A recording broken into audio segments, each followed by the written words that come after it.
Okay, we are, today is Tuesday, January 22nd, and I would like to call the meeting to order. This is a quorum of the board, and this is all they're going to be today. So if anyone has to leave for any reason whatsoever, we will stop the meeting and then start it back up again when they come back because we need everybody here. I'll begin by introducing my board members, and then to my left is Board Member Tam Doduk, and to my right is Board Member Steve Moore. Tom, would you introduce your staff? Thank you. To my right, I have Chief Deputy John Bishop and Karen Turgovich. To my left, Chief Counsel Michael Laufer, and assisting the board today is Janine Townsend and Courtney Davis. Evacuation procedures haven't changed in the new year, so check around, find your exit. Make sure that in the event of a fire alarm, you take all your valuables, otherwise we sweep them up and put them into the treasury. And there is, on my notes, it says here there is a Starbucks on the other side of the park. There's also Temple that's not too far away, so obey traffic signals. And be careful when crossing the street. So we don't want to lose you if something were to happen. I also want to let you know that that this meeting is being webcasted and recorded. So speak into the microphone and identify yourself when you do so. Be sure and turn off all cell phones, beepers, whatever. And now we will move to the public forum. Do I have any public forum cards? Okay. So is there anyone in the public who has a last minute desire to say something that's not on the agenda? Okay. Now we'll take up the minutes of January 8. Is there a motion? I move to approve the minutes, January 8th. I'll second it. All in favor? Aye. Are there any board member reports? I think I overheard Steve talk about skiing. I don't know if that counts. Are you playing Charlie? You must be playing Charlie today. Revealing all. I just can't keep Charlie out of the meeting. Okay, so now we'll move to the uncontested item. Are there any cards on the uncontested item? This is the Operator Certification and Training Advisory Committee for replacement of an appointee. If there are no cards, I'd like a motion to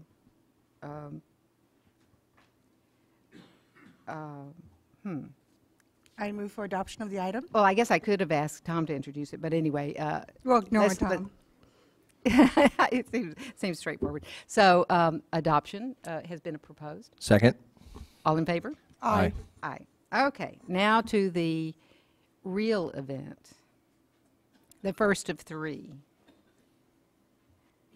Tom, would you like to introduce this? Yes, this first item is consideration of a proposed resolution adopting an amendment to the recycled water policy. Specifically, we're going to amend or considering amendment for monitoring requirements for constituents of emerging concern. Gordon Innes and Tim Regan were going to be presenting today.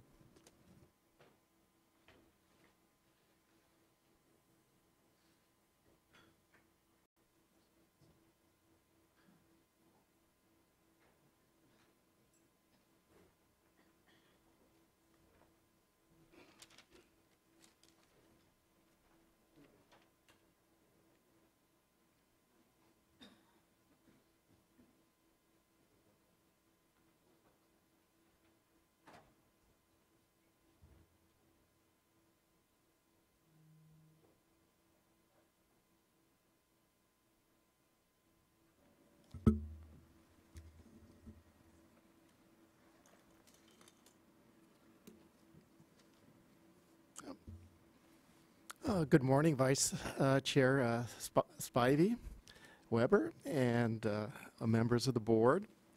For the record, my name is Gordon Innes. I'm a senior engineer with the Division of Water Quality. To my left here is Emily Emanuel, an environmental scientist with the Division of Water Quality. And to my far left here is Tim Reagan, a senior staff counsel with the Office of Chief Counsel. For today, I am presenting item 4, consideration of a resolution adopting amendment to the recycled water policy to establish monitoring requirements for constituents of emerging concern.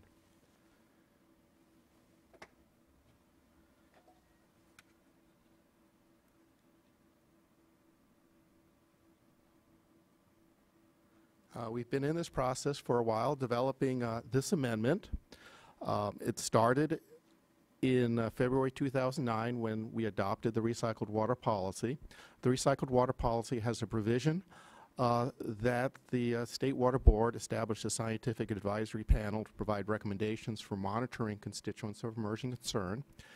And then once those panel recommendations are provided, the staff was to take those recommendations for consideration by the board for implementation as requirements for monitoring CECs in recycled water. The Science Advisory Panel completed its report in June 2010. A board hearing was held on the panel report in December 2010. Following that, the staff drafted an amendment to the recycled water policy prescribing monitoring requirements for constituents of emerging concern. And this was sent out to the public for written comment. We received those comments back, redrafted it, and issued a new draft, which was considered by the State Water Board at an October 16th, 2012 board meeting. During that meeting, adoption of the amendment was postponed to allow staff to complete responses to comments. And the staff has completed those responses to comments, and they're currently posted on the State Water Board website.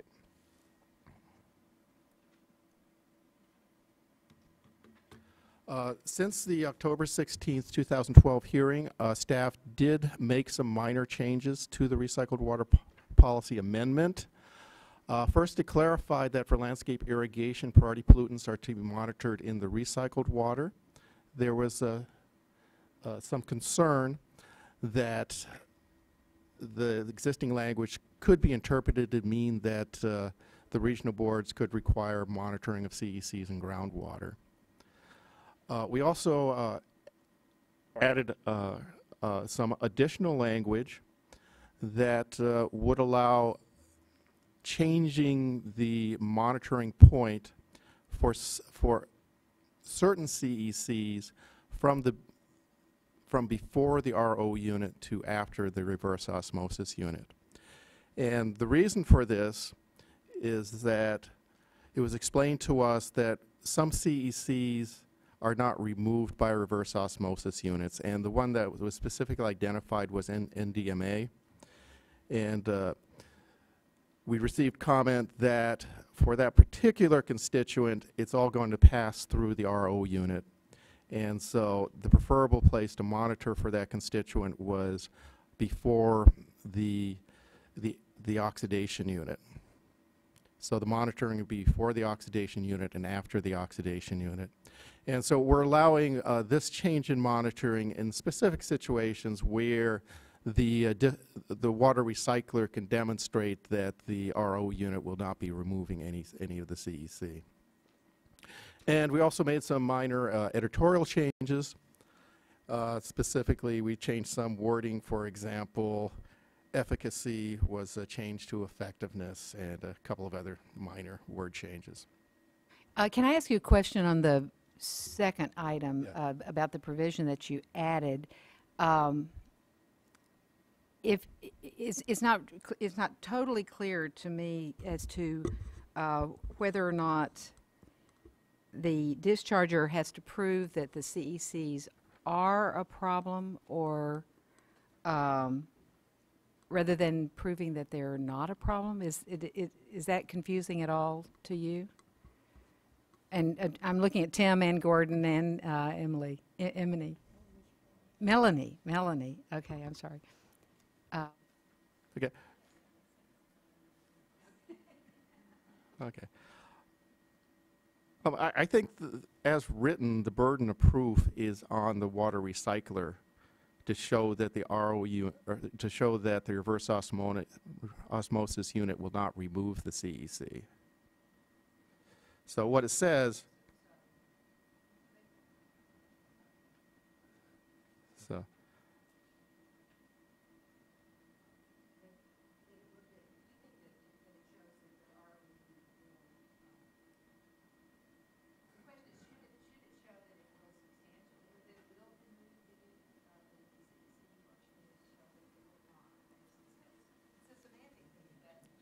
Okay. Okay. Well, okay.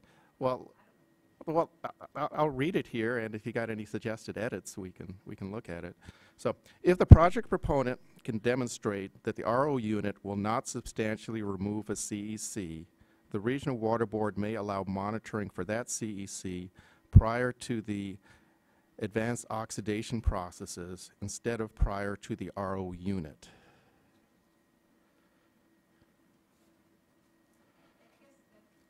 My recommendation is that we reverse the proof, if you will, to say that unless the project proponent shows that it will substantially remove a CEC, that we would, the regional board may allow monitoring of the CEC prior to the AOP. It's minor, but I don't know, it just seems better to prove a positive than a negative. Well, let me ask a question. You know, what's easier, to demonstrate that it will do something or that it won't do something? I don't know. So I'm looking to Gordon, hopefully. Okay, so What Fran has suggested, I guess, is something like requiring them to demonstrate that the RO unit will not remove a CEC. And unless they do, the regional board would then be required, would then require them to do the monitoring prior to the RO instead of the AOP. I think, is that what you're saying? I don't know if that makes a difference. I honestly don't know. Charla, help. Yes. Charla Farnock with State Water Board. I guess reading just this part by itself takes it out of context. My understanding is that the requirement is that there is a monitoring point before RO unit, and then there's follow-up monitoring unit at the end of the process. Okay. And the comment was that there are times that they would feel doing that monitoring before RO unit is a waste of their money because they already know that the compound is not going to be removed by RO unit. So they're proposing at those times, by proving that point, to move the monitoring point, instead of being prior to RO unit, to be afterwards. So that's all it is. So the fact of monitoring it prior to RO, that's a default. So the positive is a default. But the point that I'm making is not the fact, because either way, that's what happens. But does the recycled water facility show that the RO membrane will, are they proving that it will not, that basically that it is a waste of money because it won't do anything? Or are they showing that that in fact what it will do? And so therefore, if they can just show what the membrane will do, it seems to me that that's a catch-all. Okay, our membrane will stop these kinds of. So maybe I can Okay. shed some light and make sure that I'm correct on this, Gordon. And is that we require after also, right? So the question is, where in the process are we requiring the before?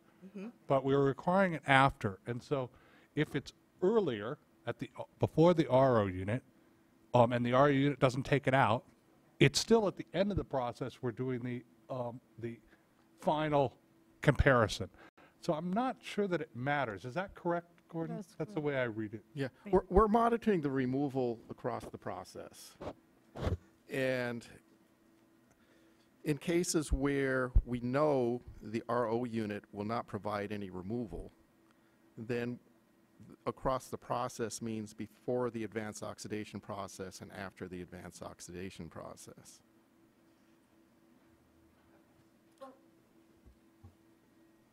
It doesn't matter.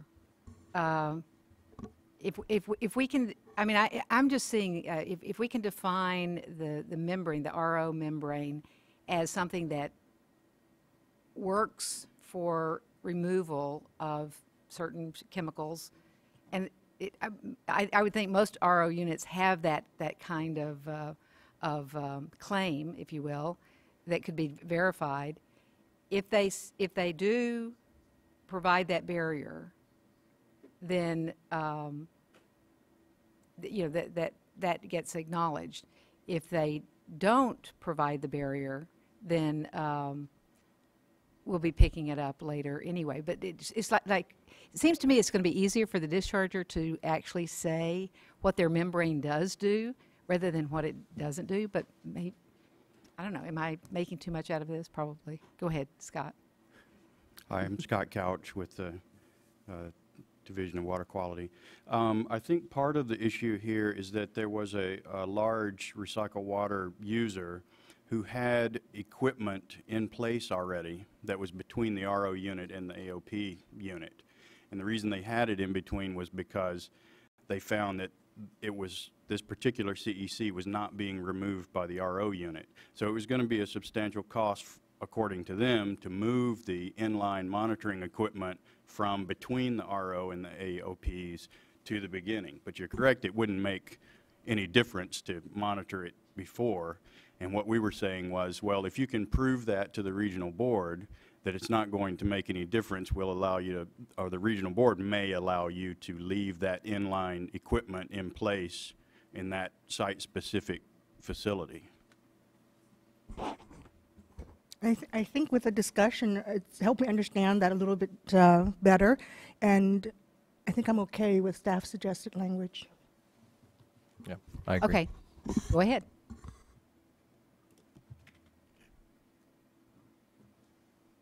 Okay. We responded to the comments we received on the amendment to the recycled water policy. A lot of the comments we did incorporate into changes to the recycled water policy. There are some requests, however, that we did not make. Two of them concern landscape irrigation. We received requests that we monitor CECs and recycled water used for landscape irrigation. The Science Advisory Panel recommended that we not do that. The reason being that they had a framework that they used to make this determination. With that framework, they looked at how much of the recycled water would actually be drunk. And they also looked at the existing benchmarks for the existing endocrine disruptors. And using that risk-based framework, they concluded that it's not worth the cost of monitoring CECs and recycled water used for landscape irrigation. The comments that we received to that were basically saying that for endocrine disruptors, the existing methods that are being used to determine the benchmarks were inadequate, and that these endocrine disruptors are actually toxic at much lower doses. We also received a request that priority pollutant monitoring for recycled water used for landscape irrigation not be reduced. We reduced it to the equivalent level that we're currently requiring for NPDES facilities, and we think that's an appropriate level of monitoring. For groundwater recharge reuse, there was a request that additional CECs being monitored.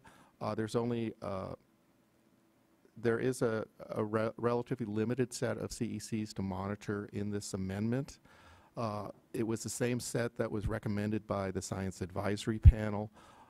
We believe that the framework that the Science Advisory Panel provided for determining the monitoring was a good framework to use, and we decided to stay with the recommendation of the Science Advisory Panel. There was also a request that the regional water boards allow additional CECs to be monitored. We felt that we're adopting a policy. The purpose of the policy is to establish uniform requirements among the regional boards. And so staff thinks that the language as written in the recycled water policy, which limits the monitoring for those CECs that are required to be monitored, should be kept. But that also includes where the Department of Public Health has required CEC monitoring. That CEC monitoring will continue. That's correct. And so there is a larger set of CECs being monitored in those areas where drinking water is an issue. Well, we're not preempting CDPH's authority here. Right. If CDPH believes that there are some additional CECs that need to be monitored, we're allowing those to be placed in any water reclamation requirements. There's also a request for more frequent updates of the monitoring requirements for CECs. Given how long it's taken us to get through this process, we don't think we can do this on a 2-year period. Okay. As much of it pains me to tell this, considering how much we look through the order, we did find a misplaced footnote. And so if on table 3, the second box in the constituent column, the footnote should be 5 instead of 4.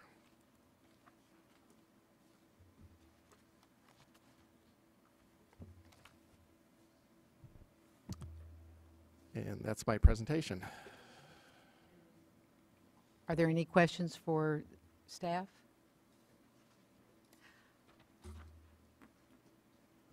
Okay, then shall we, can I hear a motion to approve the amendment to the recycle?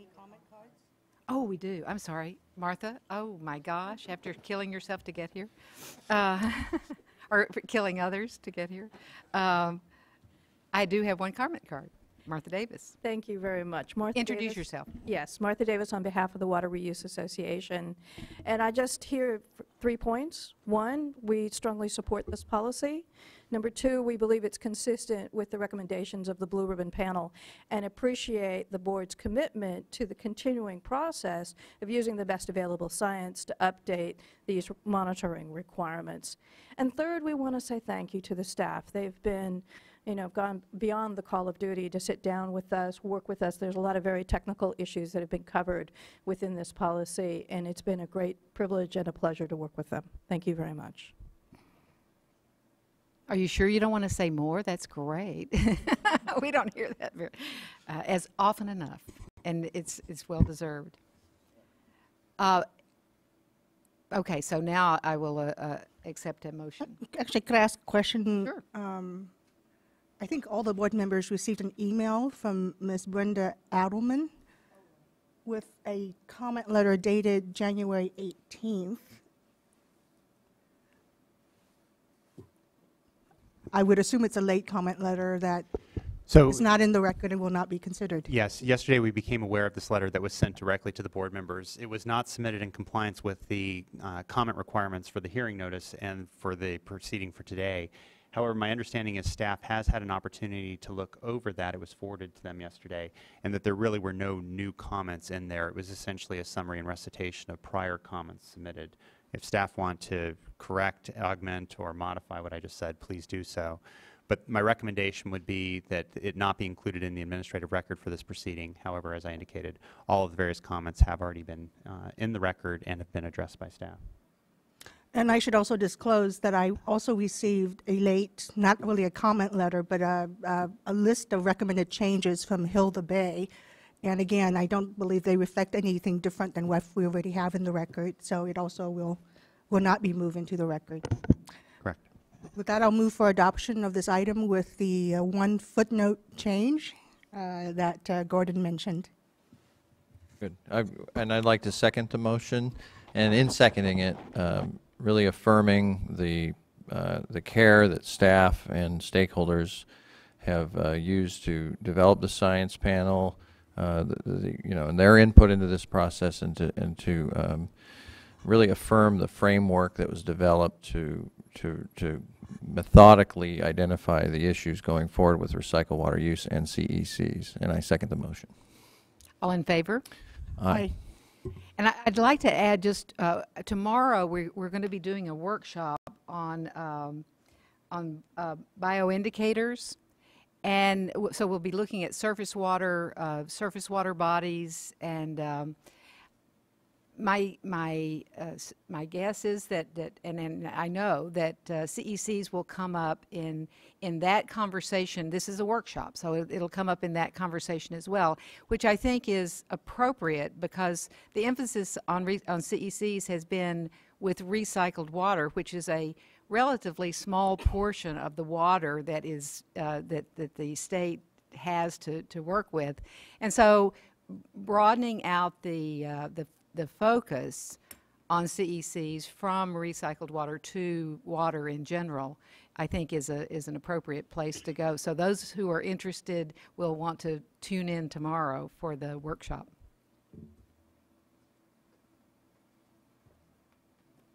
Okay, Tom, would you like to introduce item 5? Item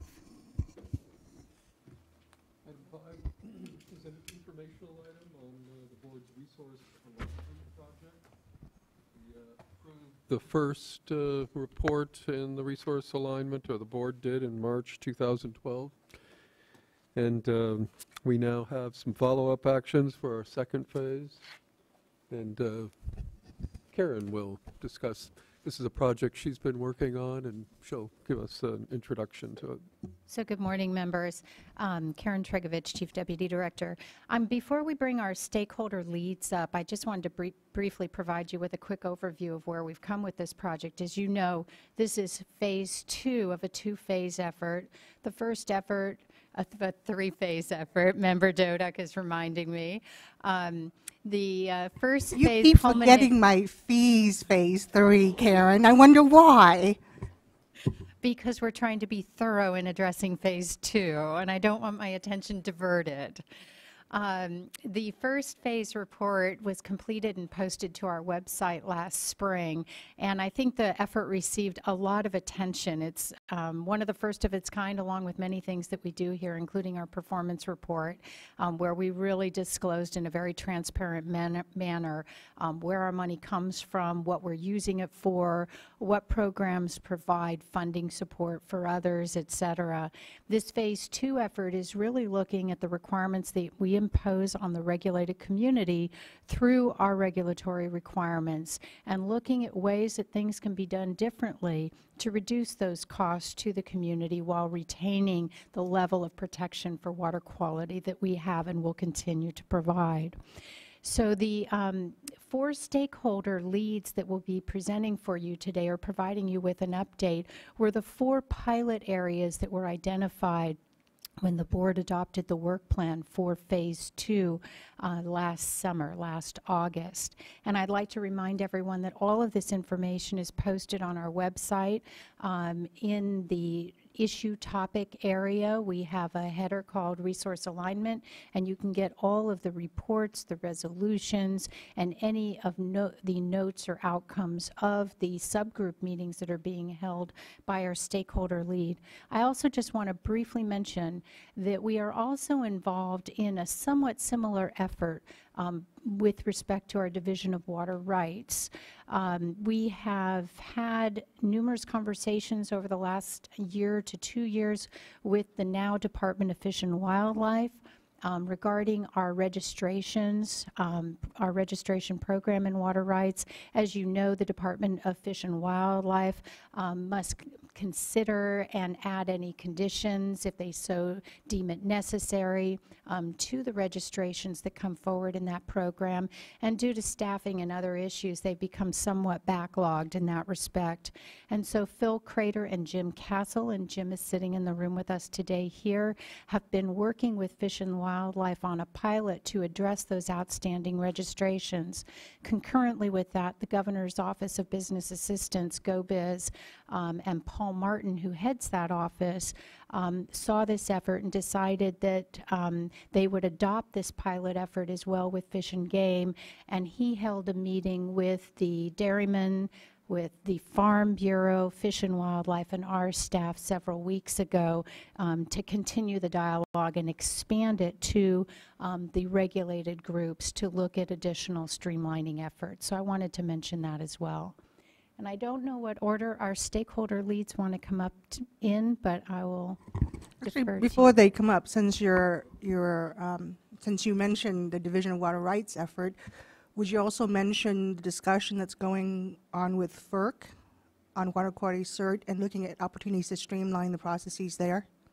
So probably before I stepped into this job, the division and others in the State Water Board have been working with the Federal Energy Regulatory Commission on the processes and the approach that we use here to coordinate our efforts with FERC when the hydropower facilities are undergoing relicensing or new licenses are issued, to coordinate especially our environmental document development phase.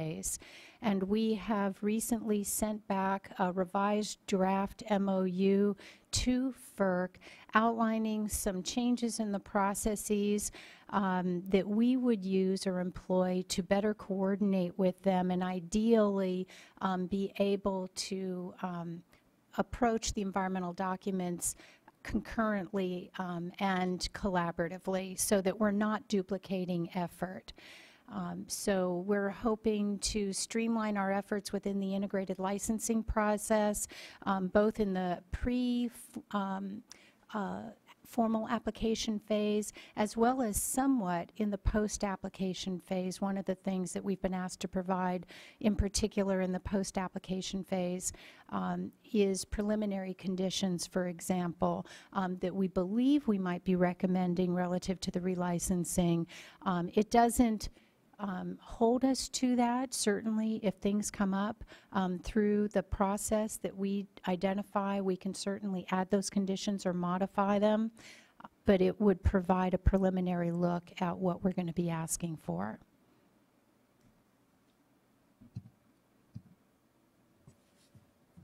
I'm not. So Danny, are you going? Go ahead. So maybe if all of the leads, do all of the leads want to come up? Why don't you all just come and sit up here? I'm still growing. I'll stand. I mean, it seems easier if you're all there, because I think we're going to have a conversation about this process. So Okay. you're welcome to speak from there, or That's just Danny being difficult as usual. Yeah, I guess so. We call that Danny being Dan.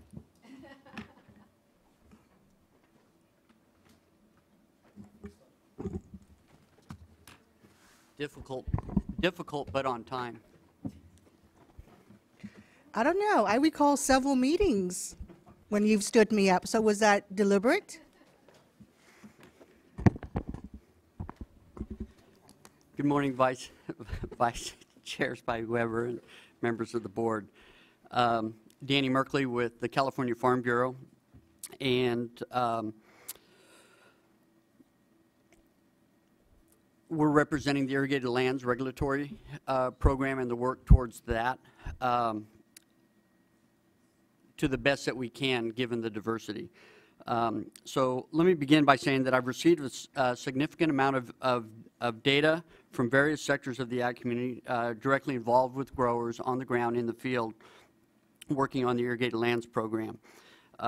However, the ag community is extremely diverse, and as the state and the regional boards have learned over the last 8 years or so, it can be a real challenge to gather information and to communicate with this very diverse and large community. I'm still gathering information and will continue to bring ideas forward that will help streamline the irrigated lands regulatory program, make it more effective and more efficient. This is going to begin with understanding. The irrigated lands regulatory program can only become a more efficient and effective program if there is understanding by farmers that some of their practices may be impacting water quality, understanding by water board staff about farming practices and what is or is not feasible in the real world and in the field. And I will tell you, from my previous experience here, that was a bigger challenge for me than it was to educate growers about practices that they thought were fine that weren't. Please understand, farmers don't complain about keeping or getting stuff out of water, but about the mountains of paperwork and dollars poured down the drain with no change in water quality or no improvement. One example, just a real quick one, from a number of years ago, dealing with a very well-educated, very sharp engineer in DWQ that I had worked with, couldn't understand what all the complaints were about the cost for particularly small irrigation districts to implement, to get their NPDES permits and implement those programs. All they saw were the few $1,000s in costs, in fees, to get the permit. They didn't understand or recognize all of the practices that went into place to be in compliance with that permit, to stay out of harm's way. On the other side, those same highly educated staffers, engineers, people that I have a great deal of respect for that haven't been in the field need to find a way to better communicate to growers that their practices are causing challenges or causing problems. Don't just walk out there from behind an office or a cubicle or from Sacramento out into the field and suggest to farmers that what you're doing isn't working, it's causing a problem. You need to demonstrate that. And when we do that, and then we start working cooperatively, we start working collaboratively together, we are going to end up finding water quality solutions much more quickly and much more efficiently. And we've seen that in a number of the regions over time, some specific little examples. Much of what I'm going to present comes from work done in two key regional boards, the Central Valley and the Central Coast regions. I'm going to keep my peripheral vision to my right open so that if I start to tread into dangerous territory, given the pending petition, that Michael will wave his hand and I'll stop. He's bigger than me too. Danny, before you do that, let me just provide some initial thought, not just for you, but also to the rest of the coordinators so that they can start framing their comments. I think you should feel fairly confident that we sitting up here, including the two board members who are not here, are obviously very aware of the situations that Danny has spoken in terms of the regulations and the costs associated with it, and that we're very supportive of looking for ways to do what we all want to do in a better, more effective, more efficient, less costly way. So there's no need to rehash all of that. I think what I was hoping to get from today is a very specific update from each of the group in terms of the activities that you have undertaken, the specific, hopefully, steps that you have either initiated or hopefully completed in terms of pulling together these cost data and cost information, because we've heard, at least all the times that I've been on the board, in terms of how costly and expensive it is to comply with the various regulations that we have. And I'm certainly not doubting that, but I think part of the expectations is that through this effort, we would actually have more than just anecdotal information, but concrete data upon then which to build the recommendations and the changes that we all want to see. So part of my expectations or hopes for today is to get a sense of where you are in terms of the group's effort, where you want to go, what other steps you need to take to finish the reports and recommendations to us by June of this year, and perhaps most importantly, what assistance the board or the board staff can provide to help you in reaching that end goal in June of this year, which is not that far away, given I know the tasks that we've asked you to do in addition to everything else that's on your plate of documenting costs, suggesting recommendations for activities that would reduce those costs, yet still maintain, I think, the high level of environmental and water quality protection that we all want to support. So let me just end there and couch that as my hopes for today. Okay. Go ahead. Thank you. I appreciate that. I will add, however, though I needed to state that up front, or I felt I needed to, because even though there's that understanding up there, and there's that understanding with a great deal of your staff and some of the regional board staff, in practice, that is not happening in some areas. And it is a real challenge, and it is a very frustrating challenge. So along those lines, going back to what I said initially about the diversity of the ag community and the difficulty in gathering all this information from a very large number of commodity organizations, water quality coalitions, cooperative monitoring groups, and others, specific ag organizations, I would like to ask that we maybe have another check-in between now and June, maybe April timeframe, to give you yet another more refined update of the direction we're going. And I'll get into some of the specifics of what we've done to date right now. I would also like to ask that you consider developing some sort of a implementation plan that we put out at the end of this thing, so that and I would expect that's going to happen, but I want to make sure that that we talk a little bit about that at some point, so that at the end of all of this in June or whenever we do wrap this up, that we've got a clear idea that this is going to happen by taking steps A through Z, and we will all follow through with that at that point. I think that's where phase 3 comes in. That would be phase 2.5.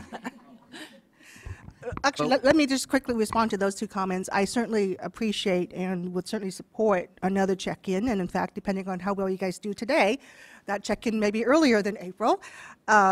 And with respect to Danny's second suggestion, just with respect to an implementation plan, I support that as well. But I would encourage the groups, as you are developing your reports and your recommendation, think about your proposals and recommendations for implementation as well and include that. Okay, so I've talked a little bit about some of the challenges, but I believe the next step and the real step, and this goes along the lines, and I actually wrote it down with what you were saying, that the real purpose of this exercise is to work with you and to work with staff to identify more effective, efficient ways to design a program that will truly protect and improve water quality. I will, on the record, say that I probably drove some of the staff, particularly Eric, crazy, because I've been very difficult to get a hold of due to the enormity of this issue and a lot of other things. And so staff has been dogging me diligently and doing their part. After we were able to lay out the framework we put together today, I intend to be able to work much more closely with staff to facilitate additional refinement of what we're doing right now. The draft costs, as I said earlier, are formed from the Corps of Agriculture in California. Commodity groups representing hundreds of commodities. Of course, you're going to have some core ones and some similarities between some commodities. Tree crops versus row crops, et cetera, shallow-rooted crops and more deeper ones. Water quality coalitions in the Central Valley. the cooperative monitoring program in the Central Coast, and then ongoing and developing efforts in the other regional boards, such as Region 9, San Diego, Colorado River Basin, and what's moving forward up in the North Coast right now, as well as the San Francisco region. There are multiple programs under development that will impact this irrigated lands program while we move forward, and at times without communication between some of those programs. Some of these I'm going to mention, there is very good coordination in some areas and some not so good or obvious. And so we want to make sure that we're, and I'm not going to use the word that a lot of people use, but we want to break down those barriers for communication between program staff. Oftentimes it's not there. Oftentimes staff is working on projects moving forward before they get to brief you on what they're doing, and that can create a challenge as well. CV Salt's effort is enormous. It's huge, and it's going to make a tremendous impact on the irrigated lands regulatory program, not just in the Central Valley, but throughout the state. And so it's important that more than just the Central Valley Regional Water Board is intimately involved with that, which they are, but the others are kept up to speed and understand that. In the meantime, we're still moving forward, developing or renewing programs that are going to get, in a large way, kicked aside when recommendations come out of CV Salts. The same with the draft biological objectives policy. We'll talk more about that, I guess, tomorrow. The draft toxicity policy. One of the concerns that we have, and I want to bring it up in a positive way, is that when we bring forward numbers of costs to staff for what that policy is going to cost us in the irrigated lands program, they're dismissed. They're pushed aside and say, no, you're wrong.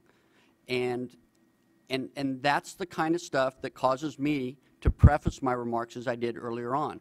We need to get beyond those things and quit talking past each other, sit down and have some better respect, better communication skills. Half of communication is listening, and we've got to be able to listen to each other, both sides, to understand those things. So those things moving forward, as well as the SBX 2.1, the nitrates in drinking water and groundwater, not only the report that's going to be coming out to the legislature in the very near future, but the legislation that is blowing up on my computer every day, a new piece, another piece, and another piece. They're all going to impact this work that we're doing. The point I'm trying to make is that if I've got a car that's got 250,000 miles on it, and the next car isn't going to be ready for 6 months, I need to put some money into my current car to keep it running for those 6 months.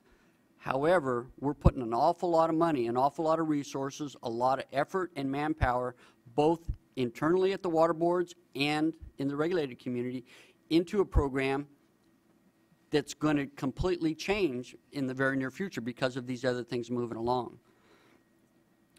Just, I don't have the perfect answer for you, but those are concerns we have. We have wide variations between regional board approaches to dealing with these issues. Those variances are important. We need to have that flexibility because each region is different. We need to find a way to narrow down those parameters, though, to bring some sideboards in so it's not so wild, so we don't have TMDL development or other things moving forward ahead of state water board policy. And we see some of that, particularly as it relates to the groundwater component and how the relationship between surface water and groundwater. Groundwater is very important, and preserving it, protecting it is important, but we've got a lot of work to do before we just go diving into that issue. We would suggest that there's some economic analysis tools available to both the state and regional boards that could be utilized better to dealing with. US EPA has some tools out there. USDA or NRCS has some very good tools out there and studies that have been done on the impacts, the analysis. Going back to Tam, Chair or Board Member Doda, to your earlier comments, one of the reasons I prefaced the way I did, the ag community in the Central Coast put forward an extensive study on the cost of the program, to the extent possible at the time, with still some unknowns. I don't know that that's being looked at. I hope that's part of what's here, and I'll stop there because I don't want to get in trouble. But one specific one that was done was by Brad Barbeau at CSUMB and Kay Mercer. And that goes into great detail about the costs of compliance with this program, and I think could help considerably. Cost categories, they range from the simplest, which is the 56 cents per acre fee to the Water Board for running the program, to the Water Quality Coalitions and Cooperative Monitoring entity fees. Those range anywhere from $1.50 to over $10 an acre. And those are just fees that are assessed to growers and landowners to be able to implement the program, to be able to do monitoring, to be able to do the analysis of that monitoring, education and outreach to growers, and management practices, developing new management practices to address things that we're learning. One Water Quality Coalition in the Central Valley has shown a steady decline in exceedances in their monitoring sites until this last year, when they had absolutely none. This didn't happen overnight. It's taken 8 years. It didn't happen easily. They had to go out one-on-one with growers to demonstrate to them that they were doing some things that were impacting water quality that those growers didn't know of. If you did it in a large room, as one of my colleagues has said, a large room of growers, you get them all going like this, pointing, well, it's not me, it's him. And so you go up the watershed one by one. That takes a lot of resources. It takes a lot of time. Again, the difference between a point source and a non-point source, which I don't need to belabor. It takes much more time to find those practices, to develop those practices, and get them implemented where they need to be throughout that watershed. Another coalition was successful at coordinating with the State Board and the SWAMP program monitoring sites, where SWAMP was monitoring some of the very same sites that the coalition was monitoring. Not just sites in the same watershed, but some of the same sites as well, and be able to minimize costs for everybody involved by coordinating that and making sure we weren't sampling the same stuff twice for 2 different programs, 2 different efforts. Another area that we can see a lot of help on, and I'm not going to give you specific examples in this case. I can pull those up if they're required, but when we take enforcement actions, State Water Board has a very good enforcement policy. It's a progressive policy that I used to know by heart, but I don't anymore, that works. What we'd like to see is an understanding that some of these paperwork violations really warrant actions that are going to help people, either the easy way or the hard way, to move forward and correct those paperwork violations and not have mandatory penalties in order to address a paperwork violation that really had nothing to do in the end with impacting water quality.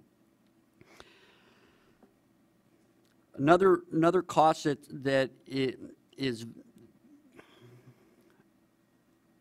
very big, it's bigger than any of the fees, are purchasing, installing infrastructure and technology. In the San Joaquin Valley alone, we've installed, agriculture has installed over, I think it's, I used to have this by heart too, I think it's $2.5 billion in new efficient water systems. that's to protect water quality. We have some issues in the Delta where fields are so small that you can't take enough land out of production to put into return flows, to put in settling ponds, and pump that stuff back without a big impact, where they have converted instead to drip irrigation. They're using maybe the same amount of water they were before, but they're not having the runoff issues or the issues of runoff below the root zone and those types of things. Technology required to be implemented, and the water boards don't tell you you need to implement this technology or that one, but they require you to take steps to address your impacts to water quality with the available technology that hasn't been field tested yet, that doesn't work. It takes time, and it's going to take more time to do this. And then I spoke a little bit about the acreage that's taken out of production for return systems, for buffers. The impacts to agriculture and the costs and the impacts to society as a result of that are still numbers that we're trying to get our hands around.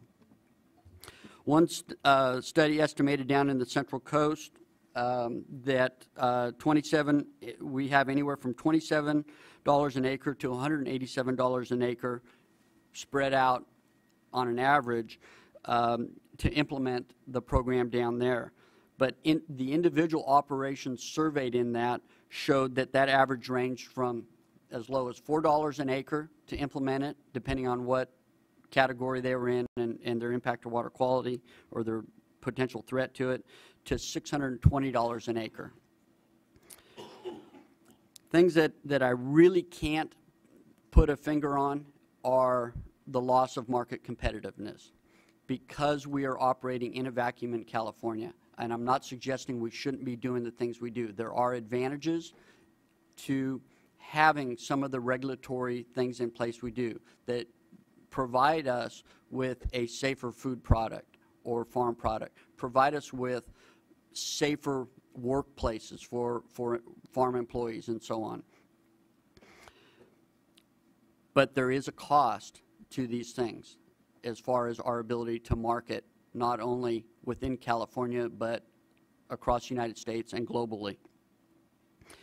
We've been unable to calculate the cost of the uncertainties, the liabilities, the loss of trade secrets or proprietary information. And I know that has been a real challenge for some of the staff. Some staff that I hold in very, very high regard don't understand this proprietary information getting out, why it's a problem, why it's a challenge. So that's something we need to continue to work on. And then the cost of participating in failure processes. Again, I'll turn to the Central Coast and keep my peripheral vision open. The ag community in the Central Coast collectively, the 7 counties, the commodity groups, virtually every commodity group, and every significant farm organization in that area spent over $200,000 developing an alternative to that order down there that arguably, I would say, if adopted as it was, just as it was, which nobody expected that, would have been the most protective program for water quality anywhere. And I'm going to stop there because I'm getting funny looks from Board Member Dodek.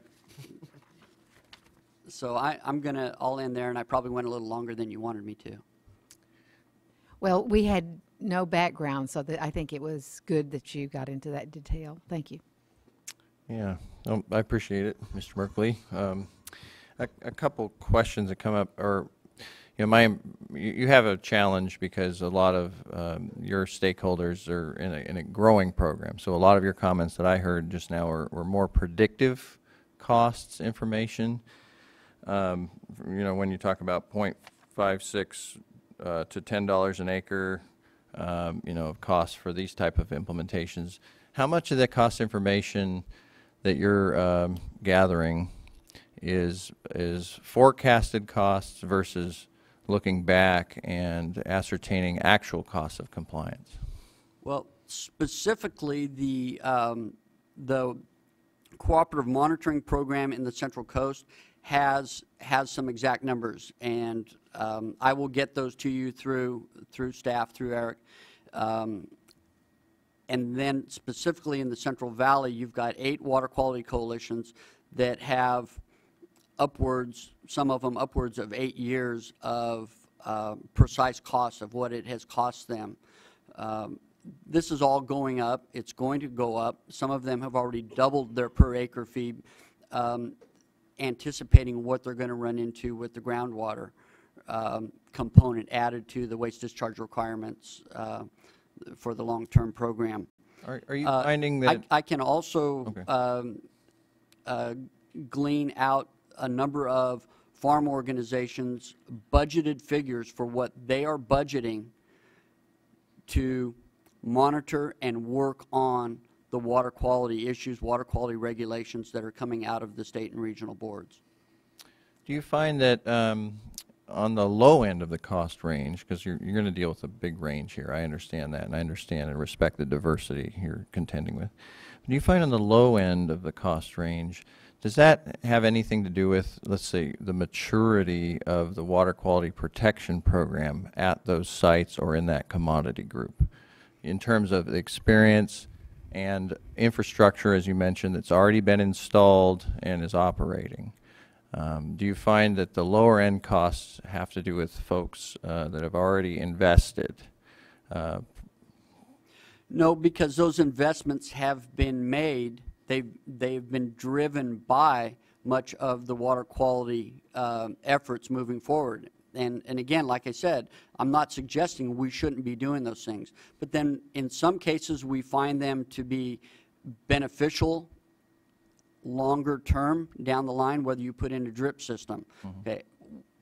Personally, in my own family's farming operation, we put in a drip system that was not cost effective. It didn't pay to put it in. But PG&E underwrote the whole project, including the consultation from UC Davis and others, because they wanted to look at the energy costs. At that time, it was not cost effective to do that. We used the same amount of water. It took us 3 years to dial it in for reasons I won't say, because I'll be talking ill of my father's difficulty at seeing dry ground. Once we got it dialed in, we used that same amount of water, but we doubled our yield. So, so it did that, as well as do some things to help protect water quality. So some of these practices that are put in place solely for water quality reasons, to be in compliance with regulations and laws, but it can also return at the end. Some of it cannot. So it's so I don't see those costs. I still have to calculate those costs when someone has implemented something 3, 4, 5 years ago. They did it for the purpose of water quality, and there may not be that economic benefit at the other side unless you consider the fines and penalties that would be assessed as a result. Okay. You know, and I appreciate that discussion because it relates to my next question, which is, in your groups, are you, you know, I think I can speak for the board members, we're interested in those efficiencies. That is, the synergies, the multiple benefits that occur when the water quality protection infrastructure or what practices are implemented, the types of water efficiencies that are gained, the type of efficiencies in chemical use that are realized, and the economic benefits. And I'm pleased to hear that you're taking that into account, that there may be synergies of cost savings through implementation in a new program, relatively new program of irrigated lands program. So I encourage costs, but not just as a one-way street, but also insight into the variability we'll see in terms of economic benefit that go with water efficiency. One of the very serious consequences to some of this is the very smallest growers can't afford to implement those things. It doesn't pay.